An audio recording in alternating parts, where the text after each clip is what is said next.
Habari za mida hii, ndugu watazamaji wa Sifa 5 TV, karibu kwa mara nyingine tena, na leo hii tupo jimbo la Chalinze, kata hii ya Miono, na eneo hili panafahamika kwa jina la Zegeni. Tumekuja katika hafla hii. Shughuli unavyoona hapo ni shughuli za uchinjaji kwa ajili ya sikukuu ya Idi.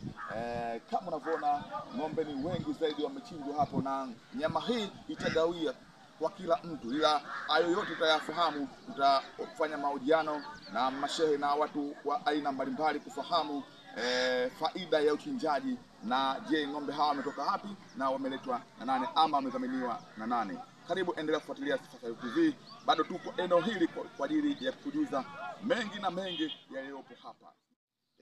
Karibu katika mahojiano maalum ya sikukuu ya kuchinja ya Idi hapa Miono. Tupo na shehe anayetupatia elimu juu ya maana, mafundisho na nafasi ya jamii yetu katika kusherekea kwa uchinjaji. Hii ni Sifa 5 TV, sauti ya kijiji, maisha yetu. Kama tulivyotoka awali mwanzo, ndugu zangu, tulivyowajuza, na hapa tupo na shehe mkubwa kabisa ambaye anatupa mafunzo mawili matatu, na tutamuuliza maswali ili tuweze kufahamu maana halisi ya uchinjaji ama sikukuu hii ya kuchinja. Shehe, habari yako? Nzuri. Wema kabisa. Wema. Asalamu alaykum. Wa alaykum salaam wa rahmatullahi wa barakatuh. Unaweza kujitambulisha jina lako na watu wakufahamu kiundani zaidi? Na mimi naitwa Sheikh Makoja, napatikana Miono, wilaya ya Bagamoyo, halmashauri ya Chalinze. Sheikh Makoja napatikana Miono, Bagamoyo, kata ya Miono, jimbo la Chalinze. Sheikh Makoja, kuna hii sikukuu ya kuchinja. Naam. Katika nafasi zako kwenye upande wa serikali nafasi gani? Katika upande wa serikali mimi ni mwenyekiti wa serikali ya mtaa kwenye kijiji cha Kikaro. Asante sana. Shehe, tumekuja hapa Sifa 5 TV kufahamu mawili matatu kuhusiana na sikukuu hii ya uchinjaji, na utatueleza, tutakuuliza maswali na tunaomba tujibu ili watu wengi waweze kujifunza na sisi tuweze kujifunza kupitia sikukuu hii ya uchinjaji. Naam, naweza kuuliza hayo maswali yetu yaone. Asante sana. Ushajitambulisha. Idi hii unaisherekea wapi na pamoja na nani mwaka huu, Sheikh Makoja? Idi hii nimesherekea nikiwa niko nyumbani kwangu pamoja na familia yangu pamoja na jamii ambayo natoa huduma kwenye jamii hiyo kama kiongozi wao.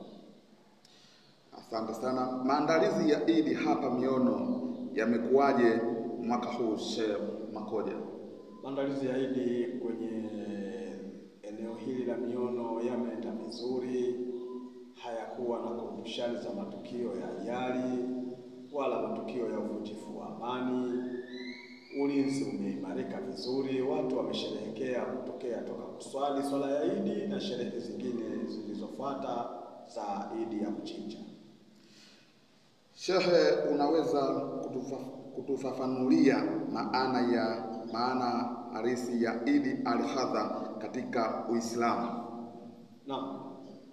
Asili Idi ya Adha ni Idi ambayo ndani yake imefunikwa na matukio mbalimbali, kama likiwemo tukio la hija la wenzetu waliobahatika kwenda kuhiji, lakini pia na tukio zima la kuchinja.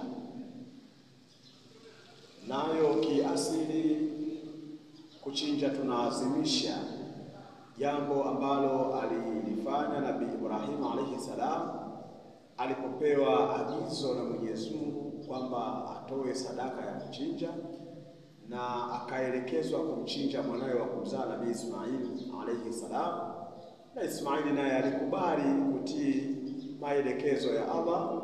Kwa hiyo kati ya Ibrahim na mwanawe wote walikubaliana na utaratibu wa Mungu. Kwa hivyo kwenye utekelezaji wa kuchinjwa Ismail ndipo Mwenyezi Mungu akampelekea kondoo Nabii Ibrahim, akamchinja kondoo badali ya kumchinja Ibrahim.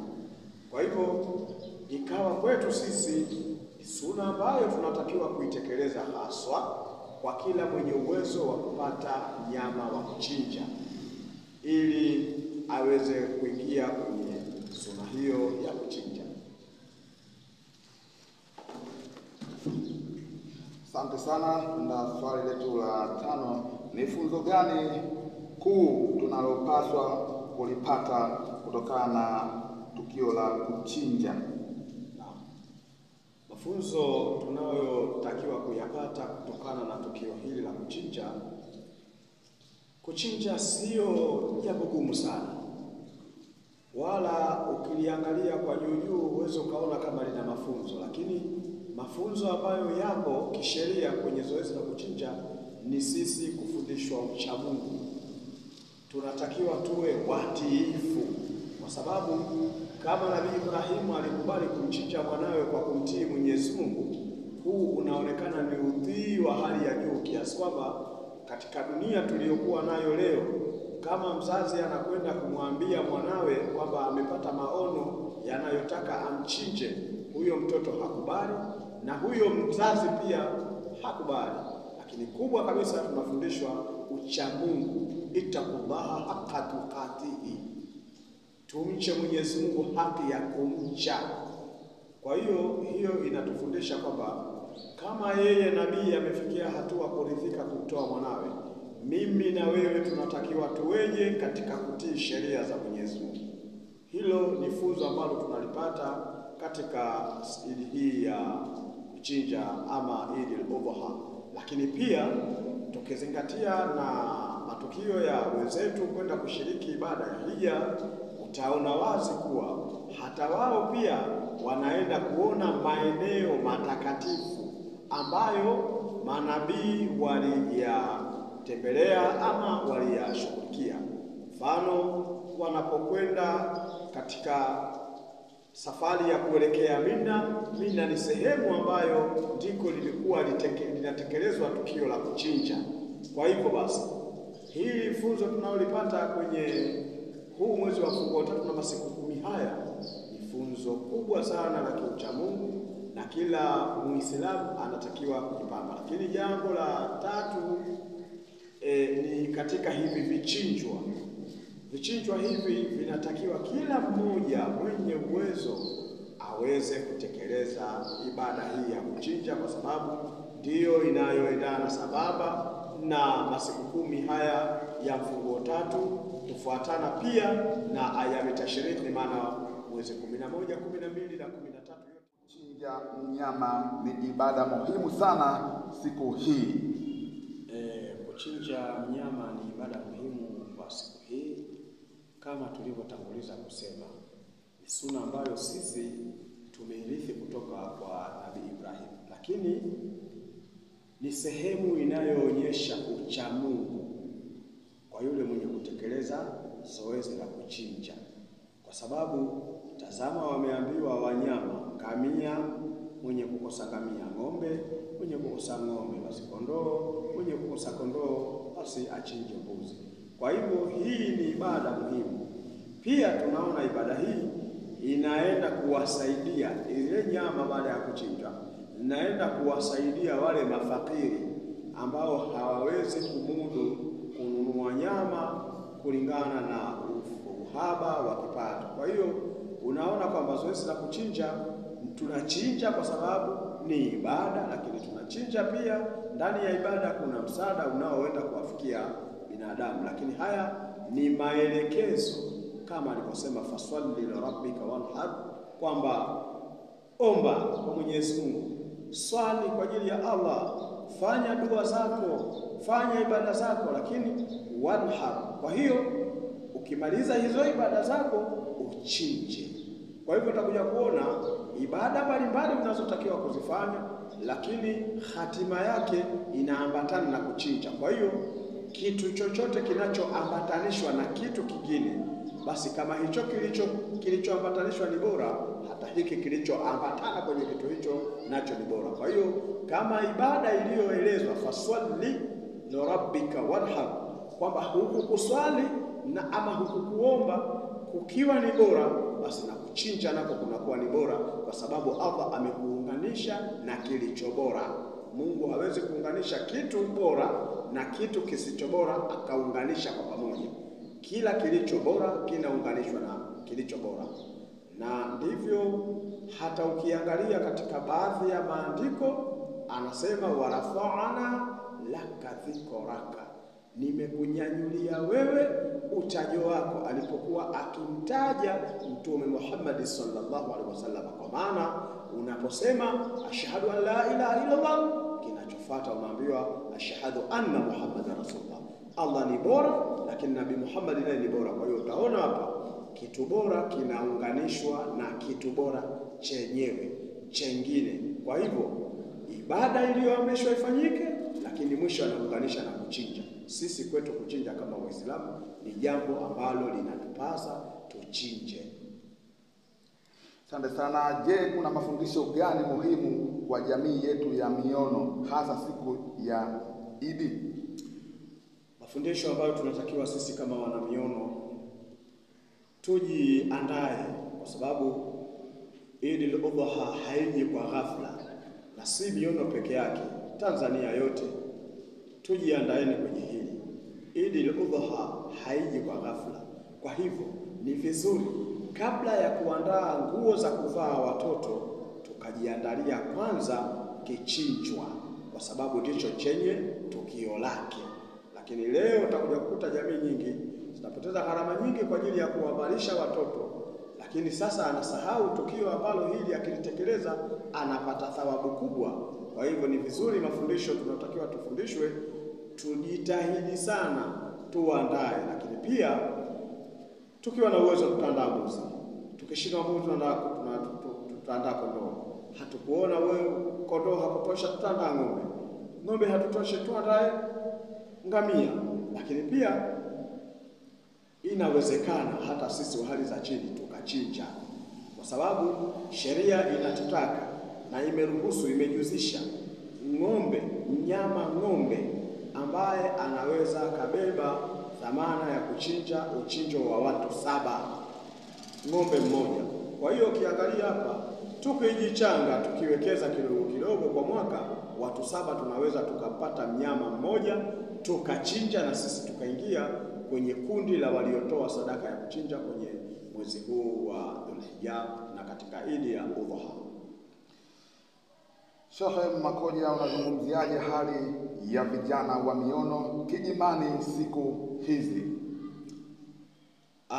Vijana wa Miono, niseme ukweli, Miono ni mji mkubwa, tunaweza kusema ni capital city, lakini mbali ya ukubwa wake wako vijana ambao ni Waislamu na wapo wengine ambao si Waislamu, lakini kwa mahusiano mema tunayoishi sisi Miono, wale vijana wa Kiislamu wanautambua vyema kabisa Uislamu wao. Yaani nikwambie, kwa kuwa mimi ndio nakutana sana na vijana wa Miono, unaweza ukawakuta hata kama wako stendi, lakini si kwamba hawajui Uislamu wao, wanautambua vizuri, na utakapompelekea jambo ambalo silo lenyewe anaweza akakurudisha katika njia iliyo sahihi. Hata kwenye dini wako safi kabisa, na kimsingi watu wa Miono, vijana wa Kiislamu katika masala ya Kiislamu, mfano misikiti inajengwa Miono mingi, inajengwa haina wafadhili, lakini wafadhili ni hawa vijana wa Miono, wajasiriamali wa Miono, ndio tunaowapitia na wanakubali kwamba wanayo haki ya kuchanga kwa ajili ya dini yao. Kwa hivyo kiujumla niseme vijana wa Miono dini wanayo, mambo yao ya ujana ni katika ile akhlaqi, katika ile tabia ya kibinadamu, kwamba akifika umri fulani basi naye atajifananiza afanye jambo fulani. Lakini hata umkute mtu ukamuona mazingira yote aliyokuwa nayo, mara nyingi ni watu ambao wanajua kwamba mazingira yake anatakiwa aweje, dini inamruhusu afanye nini. Lakini watu wa Miono kiujumla si kusema hawaitambui dini yao, wanaitambua dini yao na wako vyema hata kwenye michango ya kiimani. Asante sana. Tunapaswa kuchukua hatua gani kama jamii ili kuimarisha maadili mbali ya mafanikio ama mbali ya mema tunayoyazungumza, lakini tunatakiwa kuandaa watu tunaowaongoza, kuziandaa familia zetu katika masuala mazima ya kusoma dini, kwa sababu elimu haina mwisho. Tunatakiwa tuisome dini ili tumjue Mungu ipasavyo, ili tusiweze kuwa na madogo ama makando ambayo hayakubaliki katika utaratibu, kwa sababu si wote watakuwa wanajua zaidi, lakini kila mmoja anajua katika ile sehemu yake. Kwa hivyo kikubwa kabisa tusome dini, kwa sababu miono mbali ya mema yote, lakini wapo watu ambao ukiwakuta wengine wanavaa nguo fupi, wengine wanavaa nguo ambazo hazina staha na wao, lakini hayo ni katika yale ambayo katika 100% huwezi ukaipata ya watu.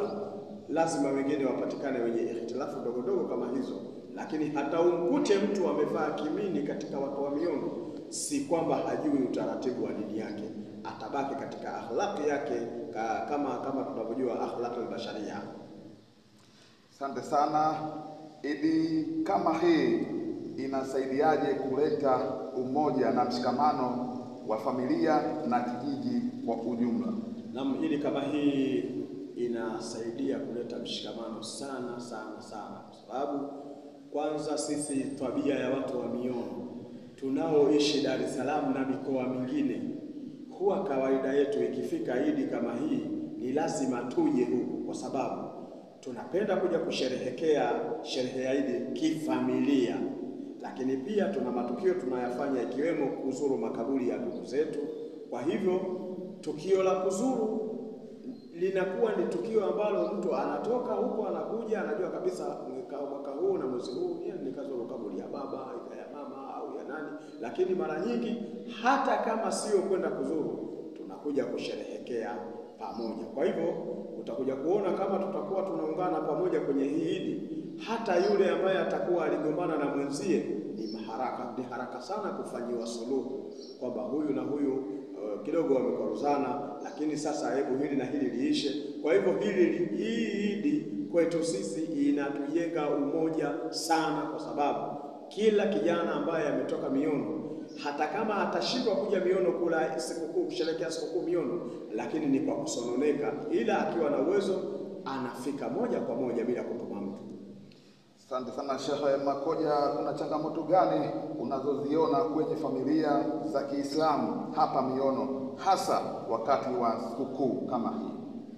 Changamoto ambazo zinazojitokeza ni baadhi ya watu ama wananchi ama Waislamu kuwaruhusu watoto wa Kiislamu kwenda kushiriki kwenye sherehe za miziki, kwenye kumbi za miziki kwa ajili ya kusherehekea siku za Idi. Hayo ni mambo ambayo ni changamoto, kwa sababu siku za Idi ni siku ambazo bali ni sherehe, lakini wazazi huwa wanajisahau kuwalinda watoto wao. Bali halijaripotiwa tukio la kupotea kwa mtoto yeyote katika Idi zote ambazo tumezisherehekea, lakini sisi kama Waislamu, manake hili si jema zaidi, kwa sababu huwa kawaida yetu tunamuaga wakati mwingine kusoma maulidi kwenye misikiti yetu siku za Idi, ili kuzuilia watoto kwenda kuzurura katika sehemu zisizokuwa za kimsingi.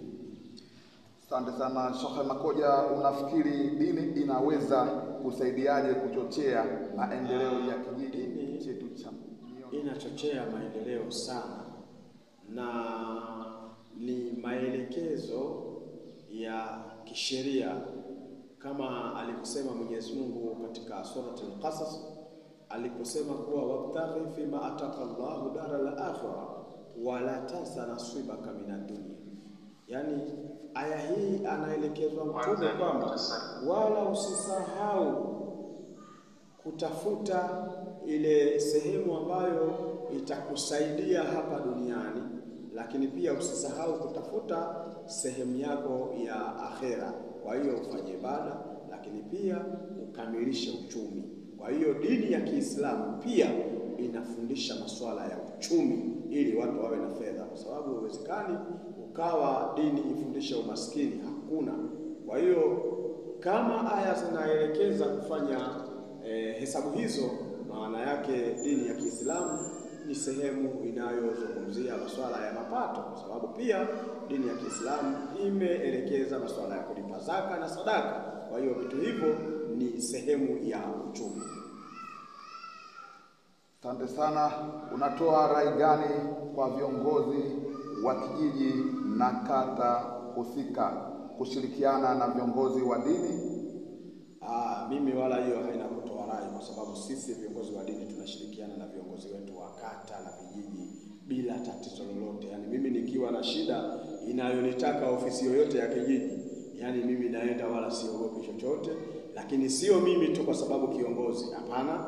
Viongozi wetu wa serikali waliokuwepo kwenye maeneo yetu, raia yeyote mwenye kwenda anahudumiwa bila upendeleo wowote. Hakuna upendeleo, hakuna ubaguzi wa dini, rangi, nini, hakuna hivyo vitu. Tunapata huduma inayostahiki. Na kwa mfano hata leo hivi tunapozungumza, tunapoenda kushuhudia zoezi la uchinjaji wa wanyama, utakuja kuona pale kuna maafisa wa serikali wapo pale, madaktari wapo pale, maafisa wa polisi wapo pale kwa ajili ya kuhakikisha sisi viongozi wa dini tunatekeleza tukio la kuchinja, lakini wao wanakuja kuhakikisha usalama unakuwepo.